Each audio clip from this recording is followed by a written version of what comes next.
Have you ever wondered what goes through someone's mind when everything was stolen from them and they still choose not to take revenge? Think about it with me. Imagine spending your entire life being passed over, not because you were incapable, not because you made a mistake, but simply because someone decided you didn't deserve it. And then, at the exact moment fate puts you face to face with those who took everything from you, you have the power to destroy. You have the perfect opportunity, and you choose to walk away. That's Rhaenys Targaryen, and this scene is one of the most powerful in all of House of the Dragon. Close your eyes for a second and feel the weight of that. The Great Council happened years before. The lords of Westeros gathered to decide who would sit on the Iron Throne, and there she was, Rhaenys, the most legitimate heir, daughter of the king's eldest son, the candidate who, by any logic of blood and birthright, should have been chosen. But Westeros was never about logic. It was about who the powerful men wanted in power. And they chose Viserys, a man, of course.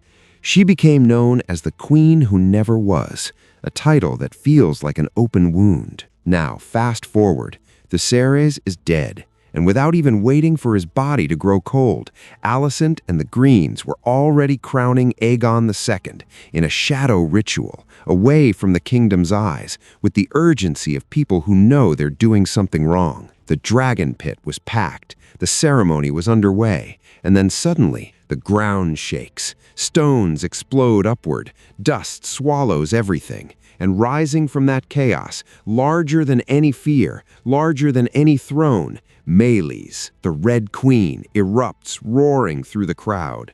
And on her back, Rhaenys. Feel the electricity of that moment. She had been captured. The Greens had her as a prisoner, with her barely knowing what was happening. But she found Meleys, and she carved her way back to the surface through the only place that made any sense, straight through the center of a ceremony that never should have happened. Right there, in that instant, Rhaenys had everything she needed. Aegon II, Alicent, Otto Hightower, the great lords who backed the coup, all gathered, all vulnerable, one breath of fire, and the war was over before it even began. But she didn't do it. She looked down. She saw the chaos, the panic, the crowd trampling one another. She saw Alicent staring up at her with genuine fear in her eyes, and she made a choice most people would never understand. She left. Why? Because Rhaenys is not driven by hatred. She doesn't want to destroy. She wants the truth to be seen. She didn't come to kill. She came to warn.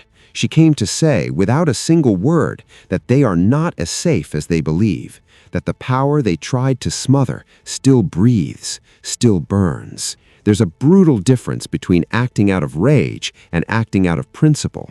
Rhaenys spent her life being diminished, and even so, she refused to become the very thing that hurt her. She could have turned that entire hall to ash, but she chose to be bigger than the moment, and that's why she is, perhaps, the most tragic and most noble character in the entire series. The Queen Who Never Was, but who, in that suspended second inside the Dragonpit, was the only one there with enough greatness to spare lives that didn't deserve to be spared. And that's the question I can't get out of my head. If you had the fire in your hands and the chance to destroy the ones who destroyed you, would you have the strength to walk away?